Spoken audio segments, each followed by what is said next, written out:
তো নমস্কার অ্যাসপিরেন্ট, আমরা যেটা লাইভ ইন্টারভিউ নিচ্ছি, লাইভ ইন্টারভিউ মানে আমরা যারা চাকরি করছি তারা যখন আমরা যখন ইন্টারভিউ ফেস করতে গিয়েছিলাম এবং সেইখানে আমরা যে কোশ্চেনগুলোর সম্মুখীন হয়েছিলাম, সেই বন্ধু কলিগ তাদের কাছ থেকে এটা নেওয়া, ঠিক আছে? তাদের ড্রেস কোড, প্যানেলে কতজন ছিল এবং তারা কত করে নাম্বার পেয়েছিল সেটা কিন্তু এখানে উল্লেখ করা আছে, ঠিক আছে? তো এছাড়া কোনো কোশ্চেন থাকলে অবশ্যই কমেন্ট করবে, সেটা ভিডিও হোক বা আমরা সেটাতে রিপ্লাই দেওয়া হোক, সঙ্গে সঙ্গে চেষ্টা করব। ইন্টারভিউ শুরু হচ্ছে কাল থেকে, ইন্টারভিউ ভালো করে দাও। কিন্তু আমরা এটা আগে দেখে নিই। এইখানটাতে কিন্তু সুমন পাল, এর কিন্তু বেশ অনেক উচ্চশিক্ষিত এবং এর কিন্তু যথেষ্ট কোশ্চেন ফেস করতে হয়েছিল। তো এটা আমরা পরে আসছি, আগে মধুপর্ণা সেনেরটা দেখে নিই। মধুপর্ণা সেন পড়ে কি গিয়েছিলেন, পড়েছিল হালকা আকাশি শাড়ি, ঠিক আছে? সাবজেক্ট কী ছিল, 1 মিনিট দেখো। মধুপর্ণা সেন আকাশে হালকা শাড়ি পরে গেছিলো। সাবজেক্ট কী ছিল, সাবজেক্ট কিন্তু ছিল হিস্ট্রি, ঠিক আছে? ওর সাবজেক্ট যেহেতু হিস্ট্রি ছিল, সেহেতু সেই জন্য এর কাউন্টার কোশ্চেনে কিন্তু জিজ্ঞেস করলো যে হিস্ট্রিতে যে 3টে যুগ আছে, 3টে যুগের মধ্যে তোমার কোন যুগটা পছন্দ। এবার যখন সে বললো মধ্যযুগ, তখন কিন্তু তাকে মধ্যযুগ থেকে 3টে কোশ্চেন করা হয়েছিল, ঠিক আছে? এইটা অবশ্যই মাথায় রাখবে তোমরা যখন যারা গ্র্যাজুয়েশন যারা গ্র্যাজুয়েট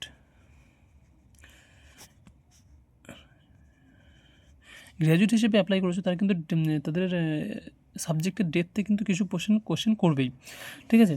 তো একে জিজ্ঞেস করেছে 3টে যুগ কোন যুগ পছন্দ, এবং মধ্যযুগ যখন বলেছিল, সে মধ্যযুগ থেকে কিন্তু 3টে কোশ্চেন করা হয়েছিল। এরপরে যে ট্যাকটিক্যাল যে কোশ্চেনগুলো, এটা ইম্পর্ট্যান্ট একটা কোশ্চেন, যে পুলিশ বিরোধী দুটো কাজ বলো। এবং এটা জিজ্ঞেস করার পর তখন বলেছিল তুমি কেন পুলিশ হতে চাও। এর যে উত্তরটা থাকবে না, সেটা কিন্তু এইটা সাপেক্ষে হতে হবে।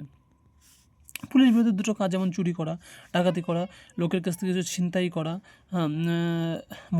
মদ্যপ অবস্থায় রাস্তায় মারপিট করা, বা ডোমেস্টিক ভায়োলেন্স যেটা হয়, বউ বরকে পেটানো, বর বউকে পেটানো,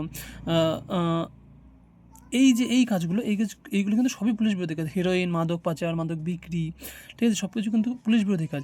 এবং যখন তার পরিপ্রেক্ষিতে এটা একটা কোশ্চেন, ভালো কোশ্চেন, তার উত্তরটাও আমরা এখানে দিয়ে নিলাম। তো তারপরে কাছে তুমি কেন পুলিশ হতে চাও আমরা আগেই দেখেছি।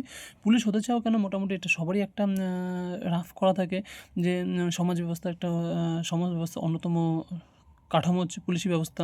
তারা পুরো সমাজটাকে সে ঠিক পথে রাখে।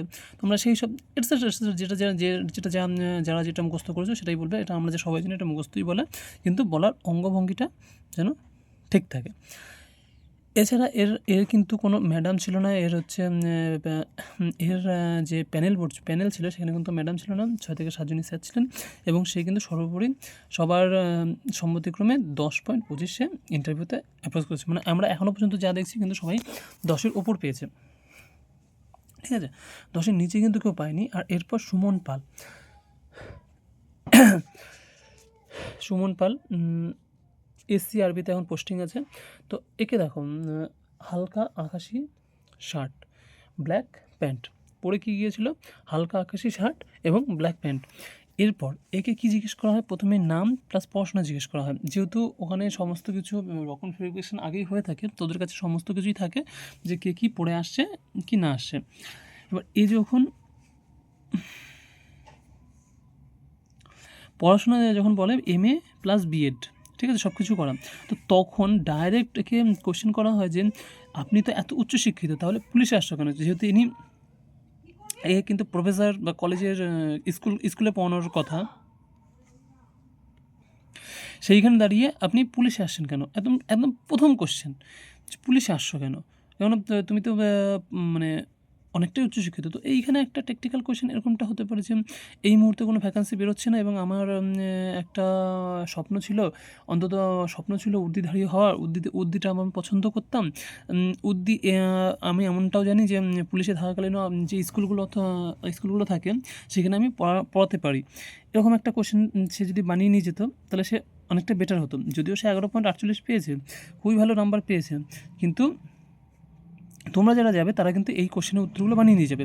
দেখো, টিচার পাস করলে কী করবে, স্বাভাবিক যেহেতু বলবে সে টিচার হতে চায়, এত কিছু করেছে শুধু পুলিশের চাকরি করার জন্য না, নিহাতি সে টিচার পাশ করলে কী করবে। তো এখানে প্রশ্নটা খুব ডিফেন্সের সাথে দিতে হবে যে টিচার পাশ করলে আমি সেখানে যোগ দেব, কিন্তু আমার মধ্যে যে অনুশাসন, যে একটা ডিউটি, যে একটা সময়ানুবর্তিতা বা যেটা আমি শিখেছি সেটা আমি ওখানটাতেও কাজে লাগাতে পারবো। এবং তখন তার পরিপ্রেক্ষিতে একটা আসবে যে তা করেছিল, তখন একটি জায়গা ফাঁকা হয়ে যাবে। তা সরকারের ক্ষতি করলে কেন, মানে যেহেতু সে তার উপর ট্রেনিংয়ের পারপাস সরকার অনেক টাকা খরচ করে, তখন কিন্তু ও খুব সুন্দর করে এই উত্তরটা দিয়েছিল। এবং এটা যারা সাজিয়ে যায় তাদেরকে অবশ্যই ভেবে রাখতে হয় যে আমি চাকরিটা ছেড়ে দিলে কিন্তু একটা একটা আরেকজন সেই জায়গাটি, সেই শূন্যস্থানটি পূরণ করতে পারবে এবং তার সাফল্য, সে একটা সাফল্য পাবে এবং সরকারের কোনো ক্ষতি হবে না। আমার মধ্যে যে অনুশাসন বা যে ডিউটি যে একটা সময়ানুবর্তিতার সাথে যে একটা নিয়মের মধ্যে থেকেছি, সেটা কিন্তু আমি আমার শিক্ষার জায়গাতে আরও অধিকভাবে কাজে লাগাতে পারবো এবং সেইখানে পুলিশের অনুশাসন সম্পর্কেও কিন্তু আমার যে নলেজ থেকে তাদেরকে আমি আরও উৎসাহিত করতে পারবো। তো এইখানে সরকারের কোনো ক্ষতি নেই, আমি ওখানে গেলে সরকার আরও ভালো করবে এবং এখানে আরেকটি ছেলে কিন্তু সে জয়েন হতে পারবে, ঠিক আছে। এবং তারপরে কোশ্চেন ছিল সাহিত্য কীভাবে সমাজকে প্রভাবিত করে। এটা তার যেহেতু তার বাংলা ছিল, বাংলায় অনার্স ছিল, বাংলার টিচার, বাংলায় MA BEd বাংলায় করা ছিল, তো এটা তার উত্তর ছিল। এবং যে কোনো কেউ যখন সেটা ম্যাথ হোক, অনার্স হোক, math, biology, physics, chemistry, even যে কোনো স্ট্রিম থেকেই যখন যাবে, তখন যখন MA BEd BSc MCom যখন করা থাকবে, তখন কিন্তু এইসব কোশ্চেনগুলো, এই যে সাহিত্য সমাজকে কীভাবে প্রভাবিত করে, এই দু এক কথায় উত্তর দিতে হবে, কিন্তু এইরকম ডেপথের কোশ্চেনগুলো কিন্তু অবশ্যই জেনে যেতে হবে, ঠিক আছে। তারপরে একটা অন্য কোশ্চেন করেছিলেন একজন, যে রাফায়েল নাদাল কি খেলার সঙ্গে যুক্ত, ঠিক আছে। এটাতেও 5 থেকে 7টা স্যার ছিলেন এবং এ কিন্তু সর্বোপরি 11.48 নাম্বার পেয়ে এখন কর্মরত পুলিশে। তো এইটা ছিল সেকেন্ড ভিডিও। এবং আরও কোনো জিজ্ঞাসা বা ভিডিও তো আসতেই থাকবে, কিন্তু আরও কোনো জিজ্ঞাসা থাকলে অবশ্যই কমেন্টে জানাবে। নমস্কার।